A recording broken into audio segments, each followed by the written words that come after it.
सर्वेभ्यो नमो नमः। नमस्कार, स्वागत है आपका सरल संस्कृत सुगम संस्कृत में और मैं हूं प्रतिभा दीक्षित।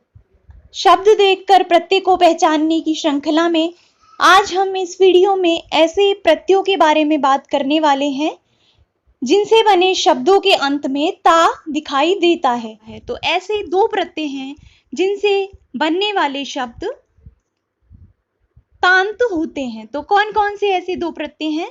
पहला है त्रिच प्रत्यय और दूसरा है तल प्रत्यय।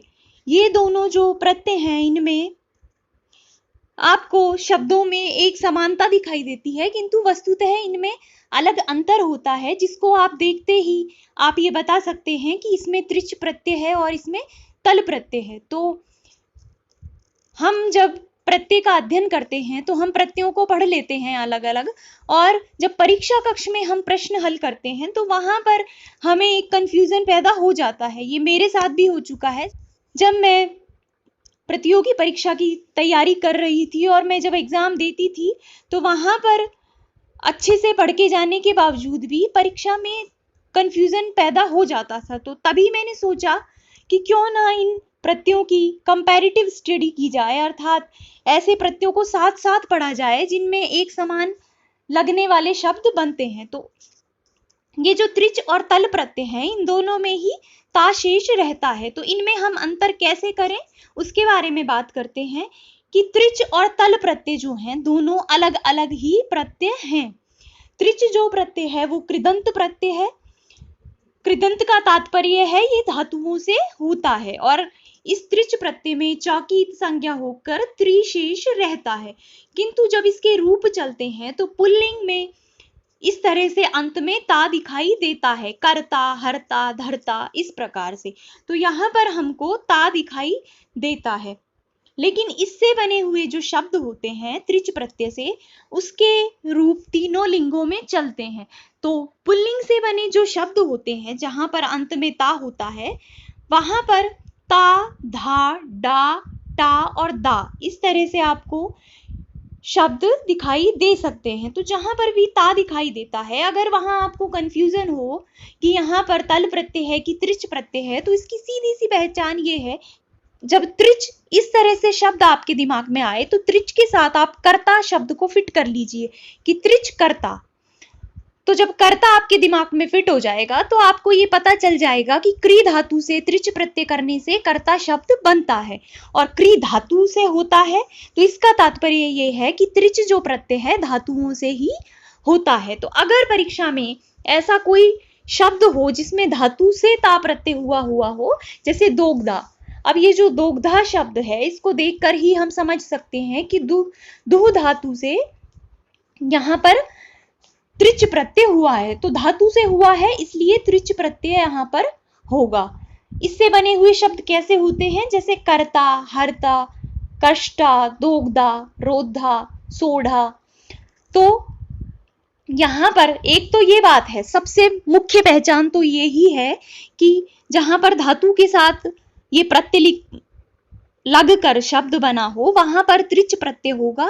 और दूसरी पहचान ये है कि या तो इसमें आपको शब्द में अर मिलेगा, या तो इस तरह से अर मिलेगा आपको ऊपर, जैसे करता, तो यहाँ पर इस तरह से ऊपर अर मिलेगा, या फिर आपको ओ की मात्रा यहाँ पर मिलेंगी। तो अगर आपको इस तरह के शब्द दिखाई दें तो वहां पर त्रिच प्रत्यय होता है। और ये तो पुल्लिंग के शब्दों की बात है। अगर इसमें स्त्रीलिंग होगा तो कर्ता क्री धातु से बनेगा कर्त्री, इस प्रकार।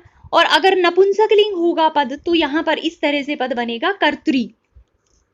तो इस तरह से त्रिच प्रत्यय होकर शब्द बनते हैं। अब दूसरा जो प्रत्यय है तल प्रत्यय, उसमें भी शब्दों के अंत में तल ही दिखाई देता है, किंतु ये जो तल प्रत्यय है ये तद्धित प्रत्यय है, ये शब्दों के साथ होता है। तो जहां पर शब्द के साथ आपको ता दिखाई दे वहां पर हमेशा तल प्रत्यय होगा। आप इस बात को अच्छे से समझ लीजिए और अच्छे से इसको दिमाग में बैठा लीजिए कि जहां पर भी शब्द के साथ ता दिखाई दे, जैसे पटुता, लघुता, निम्नता, उच्चता, मनुष्यता, तो मनुष्य शब्द के साथ ता है तो यहाँ पर तल प्रत्यय होगा। और तल प्रत्यय में ये जो ल है इसकी संज्ञा हो जाती है और त मात्र शेष रहता है। किंतु ये जब प्रत्यय शब्द से लगता है तो ये स्त्रीलिंग में होता है और स्त्रीलिंग होने के कारण इसके जो रूप हैं वो स्त्री रमा के समान होते हैं, जैसे पटुता, लघुता, मनुष्यता, इस प्रकार से।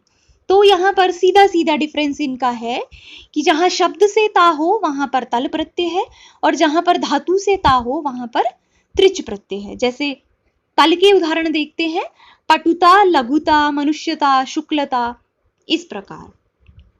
अब जैसे मैं आपको यहाँ पर एक क्वेश्चन भी सॉल्व करके बता देती हूँ, जैसे कि हसिता। अब आप बताइए इसमें कौन सा प्रत्यय है हसिता में?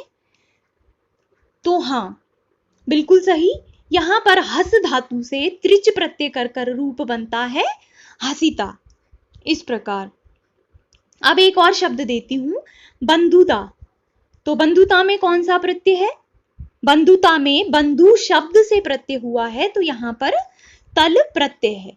तो इस प्रकार आप इन दोनों प्रत्ययों में डिफरेंस करके शब्द को देखकर ही प्रत्यय को पहचान सकते हैं। ये इंपॉर्टेंट है, दोनों ही प्रत्यय इंपॉर्टेंट हैं, इनसे संबंधित प्रश्न बार बार परीक्षाओं में पूछे जाते हैं। तो आप इस वीडियो को अच्छे से देखिए, ध्यान से देखिए और ये पढ़ने के बाद आप एक बार प्रत्ययों से संबंधित प्रश्नों को हल कर देखिए तो आपको पता चल जाएगा कि आप शब्द देखकर अंतर करना सीख गए हैं।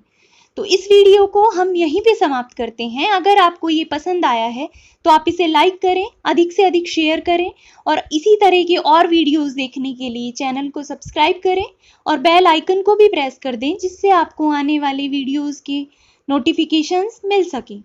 तो मिलते हैं नेक्स्ट वीडियो में एक नए विषय के साथ। तब तक के लिए धन्यवाद।